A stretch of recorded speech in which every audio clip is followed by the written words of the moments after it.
up until 12:30. Up to about 12:30 today. If anyone can't hear me, I'll shout later. Up to about 12:30 today, I'll admit I've been full on in preparation for the Gloucester game tomorrow, primarily because we need to win it to get in the Heinekin Cup again. So it's been a bit of the forefront of what I've been trying to do these last couple of weeks. But what I would like to talk about is a couple of things that I most often get asked about by people about Exeter. And no apologies to people from Exeter Rugby Club, they probably heard me talk about this 3 or 4 times now, because things don't change that much. You know, what we've been doing for the last 2 or 3 years is still in place, and those are the things I'd like to talk through with you. As I said, I've just sketched down some brief notes to give you an overview. If anybody would like to talk in more detail about any element of it, we'll do some question and answers at the end, and obviously we can kind of talk about the things you want to hear, which is obviously the most important thing. So the 2 things I get asked about the most are, how did we structure the season when we got promoted into the Premiership? What was it about the year in the Championship that helped us finally make the breakthrough into the Premiership? And then, what is it we think we do at Exeter that's a bit different to everybody else, that has helped us be one of the relatively successful teams that have broken into the Premiership so far? You know, we haven't had our badge year yet, that's around the corner somewhere, I expect, but so far. So, that Championship season. Now what we did is we went away after when we brought together that new coaching team, and we went through lots of kind of highly scientific, data-based, computer-based programs about how we needed to structure the season. And what we did, we came up with common sense. Okay? Which does shock a few people, because that's basically what we said. We went away and said, look, how are we going to structure a season that is now not the team that comes to top of the league anymore. It's going to be the top 8 go into 2 pools, 2 semi-finals of 4 teams. Then there's a semi-final between the top 2 teams in both pools. Then there's a final. So to me, what common sense tells you is that you need to kind of get your team used to playing a group of 7 games. So what's it, 8 games? 8 games. You play off your 6 playoff games, a semi-final and a final. So as soon as the first thing we did, we looked at our fixture list. We took a block of 8 games that finished with a tough fixture and said, right, we're going to say to the guys, imagine you're playing now 6 pool games, a semi-final and a final, and we're going to run our programme, a 6-week programme, 8-week programme, based around what we're going to face at the end of the season. So we made some big assumptions that we'd be in the top 8, but we should have been. You know, we're one of the most professional teams in the league, with some of the best facilities, with a good squad. So we made a little bit of an assumption there, but we targeted a block of 8 games. So we went through them, we played what would represent our 6 pool games, we gathered enough points to merit being in a semi-final, we played a semi-final game which we won, and our actual first final we played in the Championship season was away at Bedford, which Bedford didn't know anything about, because obviously, you know, it was middle of the season. We won the game, and we actually had a little bottle of champagne in the changing rooms. So as far as we're concerned, our players have practiced winning a pool, winning the semi-final, winning the final. Fantastic. Easy, piece of cake. So we've done that. So first part of the season, we've already practiced winning this competition. Great. Obviously the other thing you need to be aware of is that the biggest 8 games of the season were those last 8 games, because that's when you had to be at your best. So we took a bit of a leap of faith and structured our whole conditioning programme around trying to be at our best then. And so there's a few myths that have gone around about it at Exeter, what we did, and how we were quite happy to lose 3 and 4 games over the Christmas period while we were in our conditioning programme. And to a degree, there's some truth to that, but the reality is one of those games we lost was away at Plymouth Albion. And if anybody knows the history next to Plymouth, you never plan to go away and lose at Plymouth Albion. You know, you never do. But the truth was, we were in a period there where we kind of hit the league pretty hard. We won our 10 games, we practiced winning a pool, we practiced winning a semi-final and a final, and then we kind of reverted the players back off the rugby pitch, back into the gym, sometimes twice a day, right in the run-up, here about 6 weeks over the Christmas period. And in that period we lost 3 games on the bounce. We lost to Plymouth, we lost to London Welsh, and we lost to Bristol. And quite a few people on the outside thought we'd kind of blown it. Thought we'd let things get away from us. But it kind of made 2 things happen. It gave us a little bit of something that, I don't know, we put a bit of a shield around ourselves to say we know everyone's wrong, we know what we're doing. And it actually gave Bristol, who ended up being the team who played in the final, a little bit of probably overconfidence. They'd come and played us when we weren't playing that well, and we didn't really prepare for the game. They won that game quite convincingly, and they went on to top the league and start pushing things through. And I think the big mistake that they made was finishing the first part of the season in top, and all of a sudden the talk was, well, we should be the team that gets promoted now. These playoffs, they're a bit of a joke. It's not right, we've got to go through the playoffs. Our mindset for the whole year was the only thing that matters was the playoffs. So we get to these playoffs, so we practice everything. We've gone through the pools, we know how to win a final, we've enjoyed a bottle of champagne afterwards, we've got a great conditioning program in place, we're just about peaking. And we get to that first pool game, which is away to Nottingham. So we went up there and we lost. So you think we spent all this time preparing for everything, you hit these pools, the first thing that happens is you lose. Now, two things can happen. You can think you've got it all wrong, okay, or you can actually sit back and look at the bigger picture. And what we did very well in that first week after that first pool loss was sit down and go, right, what's the reality here, guys? You've spent the first 4 months of this season getting ready for this, getting ready for these playoffs. You know you're in good physical shape. You know how to come through it, and maybe in 6-7 games time still win a big game, win a final. Nottingham haven't prepared like you have. They've spent the season just kind of waiting for the playoffs to start, and they've probably hit you with everything they've got today. Right?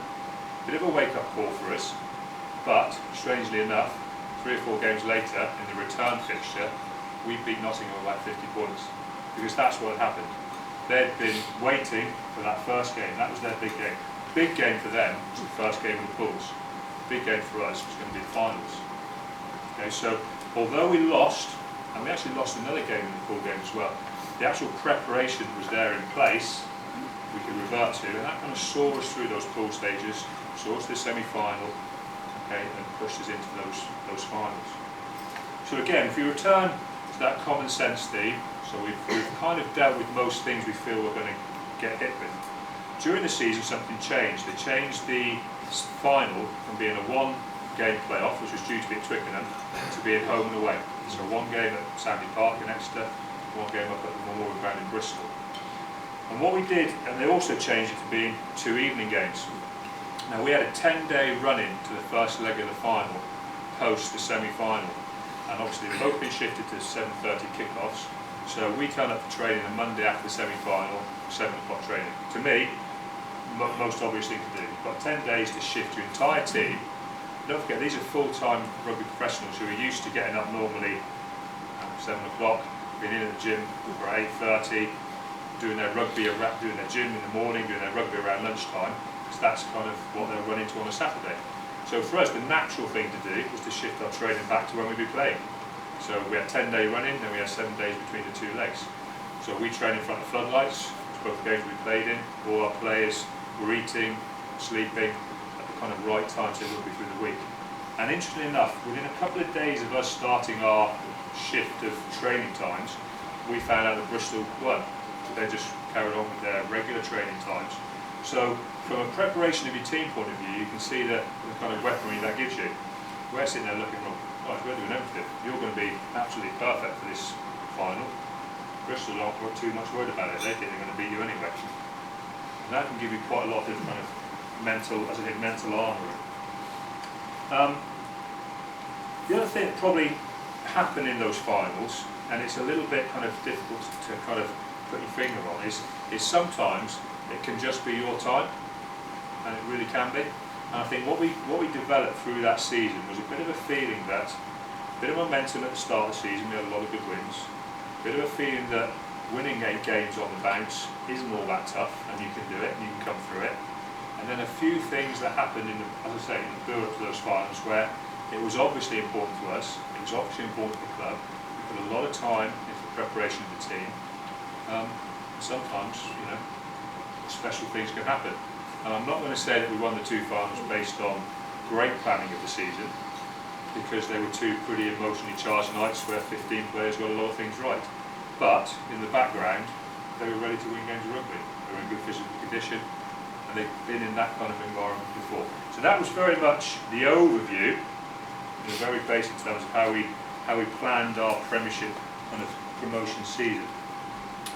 Now, this is the kind of part now, the bit that really interests me, and is probably the biggest part of my job, is what do we think we do at Exeter that makes us a little bit different to everybody else? Now, I'm a big believer in any business that does well, has, like they call it, unique selling points, but a little bit different to that. They find something that they're better than doing than everybody else. Because if you can do something better than everybody else or something, people want to employ you to do it, don't they? That's kind of how it works. Now, we've had to sit down over a number of seasons and go, right, what is it that Exter Chiefs can do, at least as well as, or a bit better than, or somewhere near as well as most of the teams in the Premiership? But we can't sit there and go, we're going to have the best defence, we're going to have the best attack, we're going to score more tries than everybody else, we're going to kick more points, because the reality is, in that first season when we got promoted into the Premiership, we couldn't sit there and go, well, are our players of the same standard as everybody else in the Premiership? A, we didn't know, because we weren't there, and B, you are looking at some teams that are full of internationals from all over the world. So there's a reality that we couldn't just sit there and go, well, we're just going to be good, we're just going to be a really good rugby side. So what we kind of have done over a number of seasons is we've talked about being the team that can maximise the output of every player better than everybody else. Because that kind of takes away, it doesn't matter if they've got 5 internationals. If they're not getting the best, they might be better than you, but we can be better at getting the best out of these 5 players. I know that might sound a little bit strange, but if I talk you through what we kind of talk about a lot, is that you make every player do a little bit more than he thinks he can do, and when you get 15 guys up on a rugby pitch, you can get a massive output that can kind of shock a few people.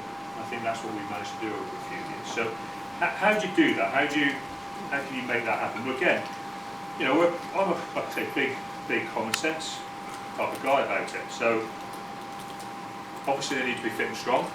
If you need a guy going to be out working, doing more things than the opposition, he needs to be fit and strong. We work very hard. Our conditioning department, our physio department, we spend an awful lot of money on it.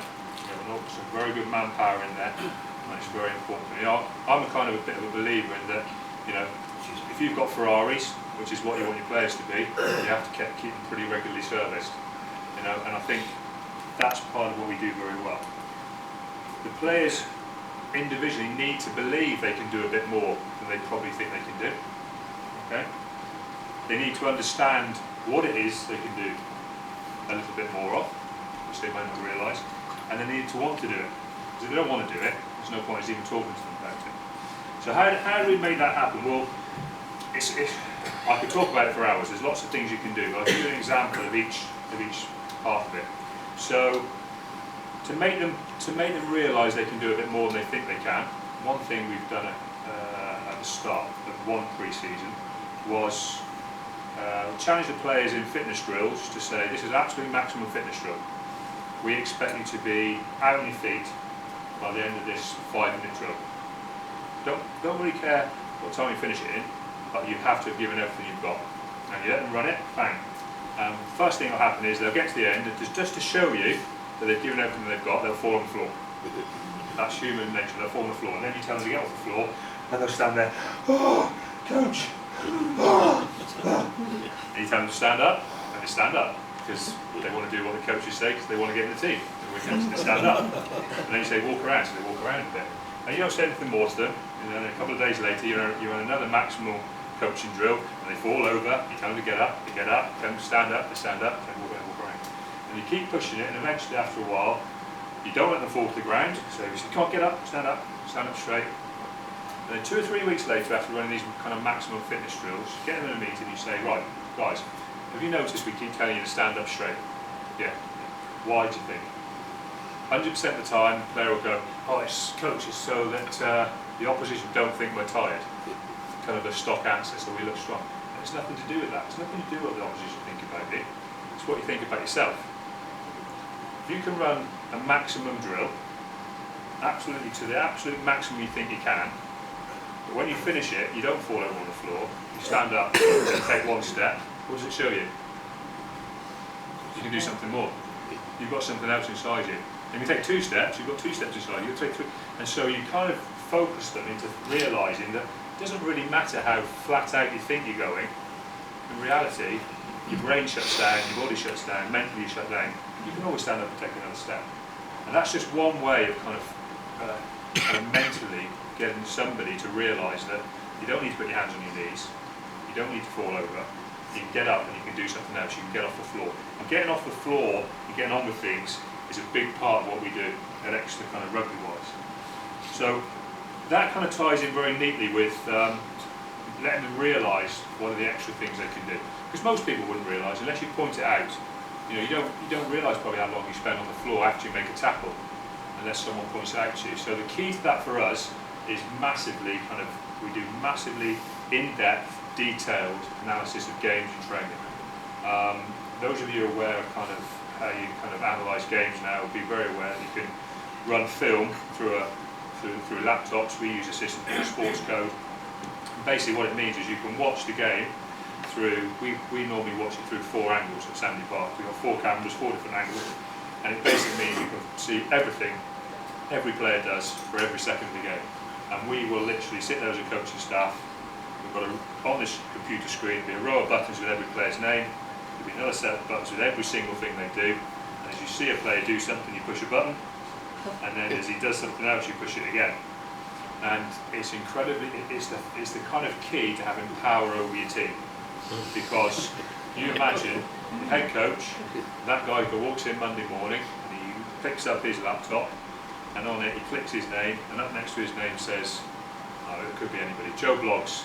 And he looks at his tackles, and after every one of his tackles it says, lazy off the floor, lazy off the floor, lazy off the floor. And he's looking at it and he's going, oh, lazy off the floor. And then he'll look at those clips, click them, and then all these clips will come up, and he'll be there, and he'll be running up, and he'll be making his tackle, doing a really good job, and then he'll go that and he'll go, oh, did a really good job there. Maybe I might get up now. Oh, get up now. And they start to get up. Right, in that 3 seconds, the game has changed. The game has changed. And if you can make that person realise, just like in that training drill, you don't have to lie on the floor, you don't have to be anything. You can roll up, you can do something, you can have your next input in the game. That's a massively, massively powerful tool. Massively powerful tool. Okay, now if you link the fact that you can show them every time they can do something else, and you link that to how you make them want to do it, you've got a really powerful kind of weapon for you to use as a coaching staff. And the way we link them together is, as much as I will go, you're lazy off the floor there, when that guy bounces off the floor and he gets straight back into that breakdown and he makes something happen, he gets a highlight.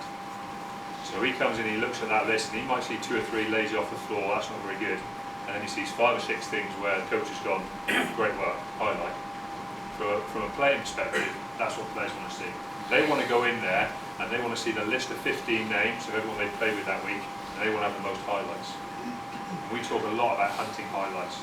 So making those guys want to be the person who gets off the floor the quickest, want to be the person who chases a kick-off as hard as they can, because he might just get enough pressure on the kicker for him to force a bad kick. That bad kick might result in us having a great counter-attack, where a good kick would mean they were in control of the game. Those are the little things that we try and get 15 guys repeating over and over again. Okay, I can give you kind of some examples of how that can affect the team. Think of, what would I say? Gareth, I don't know if any of you watched our few latest games. Gareth Steenson now is starting to be kind of talked about as this guy making these breaks from everywhere. Yeah. And the truth is, he's picking them really well. But there are probably 6 or 7 things happening around him of guys doing that bit extra that create that space for him. And it's because we've worked at it for a long time and it's starting to click with more and more players that those spaces and those gaps are starting to open up. They don't come by accident.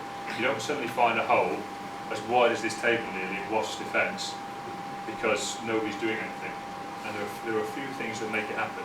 Firstly, if you think about the breakdown, so say, those of you who know anything about it, but we say there was a breakdown at that table where one of our players had just carried the ball in, the opposition are competing for the ball. Not only have we got to win the ball quickly, which means the person who's carried the ball has got to work that bit harder to present the ball really well. The first people who arrive to clear that ruck They've got to hit it as hard as they can because they know their job is to produce that ball as quickly as they can. They also need to be aware that other than just knocking people away, if you can knock those people away and make a pop ball, but you can also tie in a man on the fringe.